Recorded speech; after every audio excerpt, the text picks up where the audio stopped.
Try to get the rear subframe out of this piece of shit. If we can get it up high enough. Now that the ground's finally frozen out here.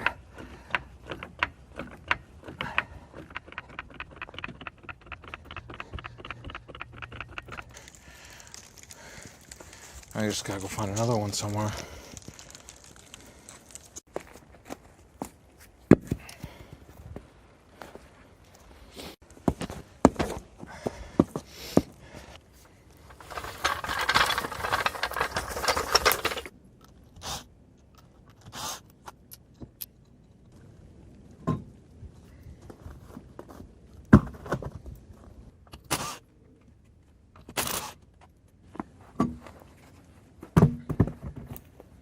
Between this and the stuff that I already have, I can make one decent one out of the two. But it would be really nice to finally have proper bolts in it again. And not have it flopping around when we're trying to push it around the yard. Get off there.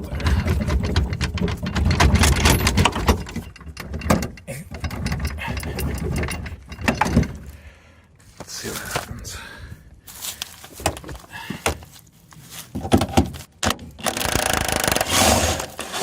Oh shit.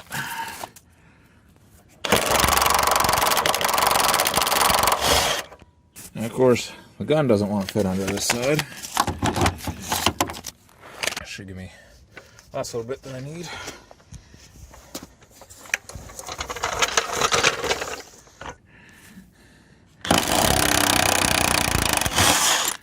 Hey, that's pretty good.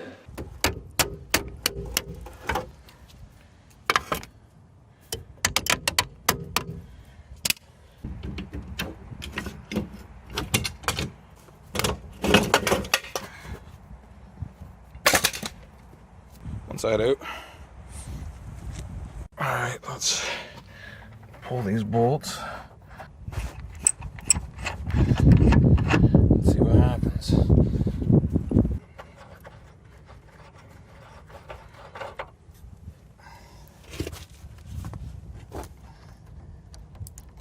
Oh, well, I left that one off.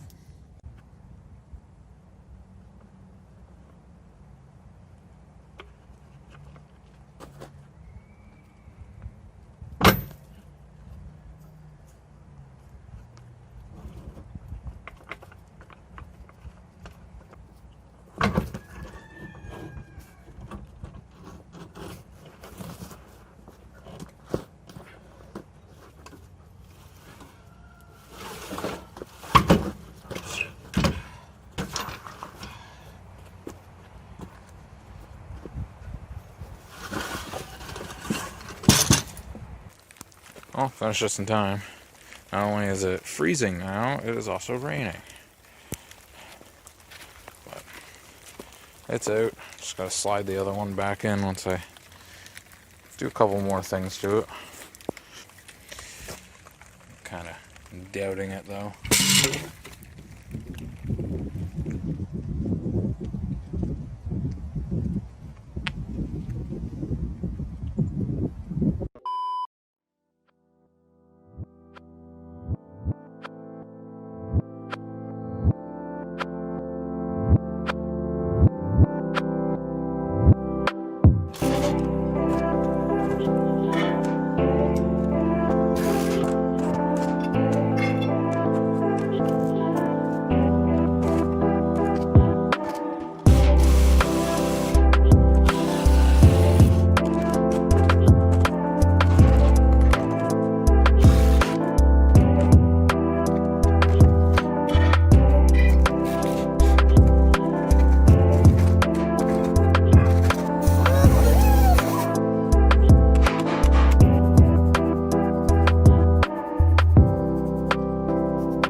So I've disconnected everything again as I put it together just to mock everything up and make sure that it all fit.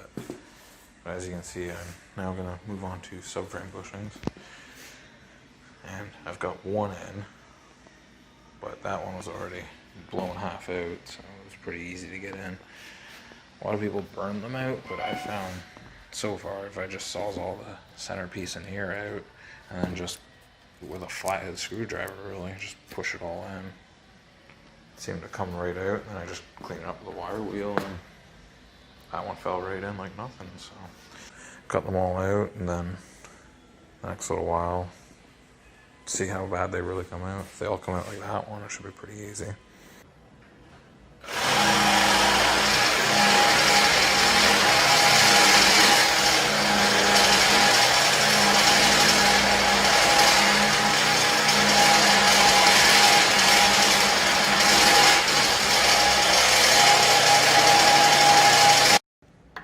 And once you loosen it, it just comes out that easy.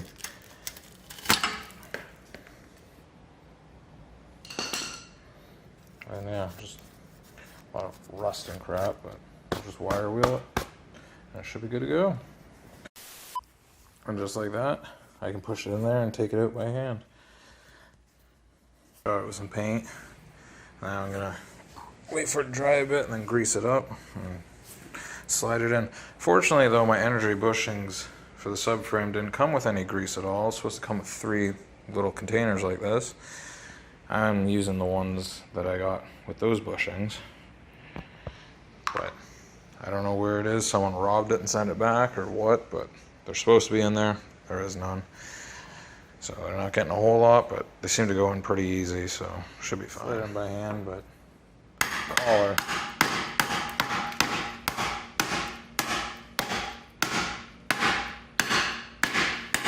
Collar needed a few taps to go in, but it's in, it's seated, and then just push the bottom one on. I move to the back ones now. Same thing, just cut around the inside of the bushing, or cut around the collar, and then just fold over the bushing. Of course, I live in Canada, so everything is rusted like that, but came out fairly easy as soon as you get the collar out. I suggest using a torch for this, but if you're inside and can't take it outside or don't want to smell up the whole place, this does work. It's really not taking anywhere near as long as I thought it would. So there we go, all the subframe bushings are in. The rears went in a lot easier than I thought they would. They went in easier than the fronts, and honestly they all went in pretty good. If I did it again, I think I would probably burn them out if it wasn't the middle of winter and everything outside, and I could just put it outside and burn them out. But honestly, this all took like 45 minutes to put those in. And honestly, if you have a S13 or are thinking about doing it, just do it, because if you just drop it, throw them in, you could probably do all this in like an hour and a half if you were ready to do it and had everything to do it. Last minute I decided that I'm going to run this knuckle instead because the wheel bearing feels better in it. It's got a non-Hicus bushing in it already, and those control arms I'm going to run, those are out of my car. They have better bushings and what looks to be somewhat new ball joints on it, so those are just generally overall better. And decided I'm going to bolt the axles in like this for when I'm installing it, and that way I just don't have to screw around with the bolts in the car to attach it. And then what else? Oh, the front has this cup for the subframe bushings, like a washer kind of cup that goes inside the bushing, like so. I don't know if the back is supposed to have it or not, but what I did was I took 2 freeze plugs that were, I think they're 44 millimeters or 2.5 inches, and just drilled it at the center of them. They fit in there literally like perfectly. I'm gonna torque the fronts to 90 foot-pounds, I think it is, and the backs are all 40 foot-pounds for the studs and the actual nuts that go in, or the bolts that go in. I don't remember what the torque spec on the diff cover was, but I'll look it up again and then I'll post it below. Same with the torque spec that's on the axles. I don't remember what they are off the top of my head. I did them earlier, but I'll post that below. And then I'm going to torque up the axles once everything's back together, once the knuckle's in it. It'll be easier, I think, to put the control arms on the bottom once the subframe's in the car. Then I can just set the knuckle on the control arm and then just bolt everything up real quickly. The next day.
So there it is.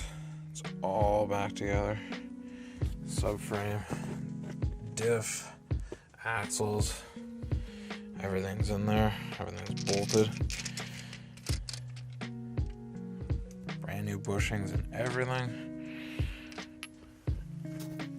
Well, everything except for the control arms, but the hard stuff to get to, like the subframe. The diff has new bushings in it.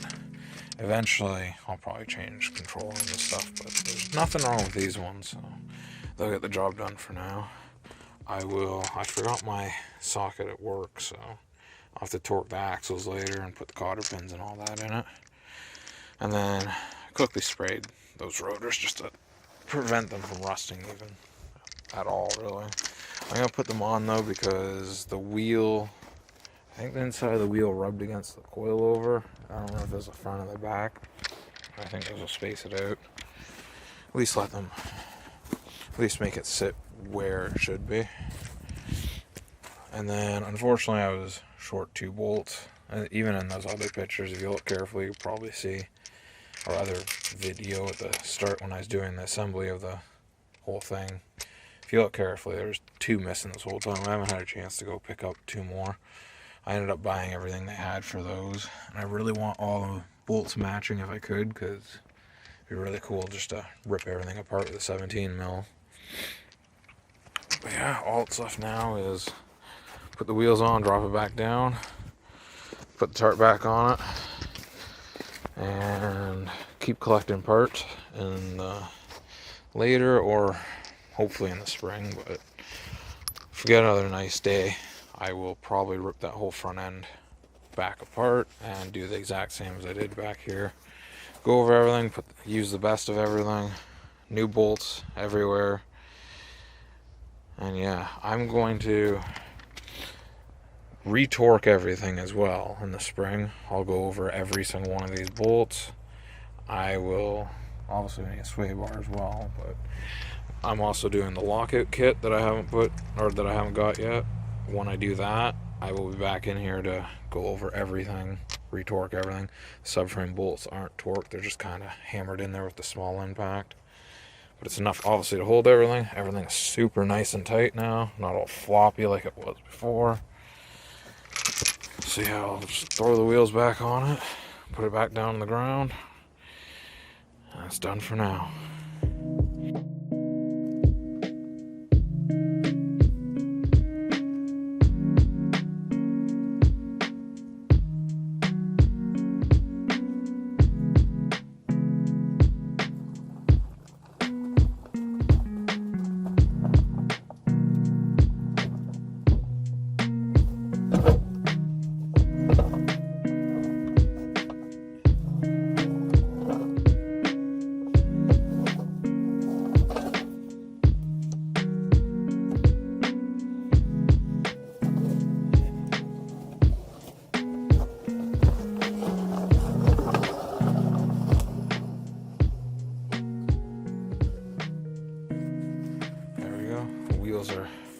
Those are actually pretty straight for not having the hicus in there, and absolutely no alignment. I think I could probably even crank out the alignment on that one arm and make it decently straight for just rolling around the yard. But it's so nice to see it back down on the ground.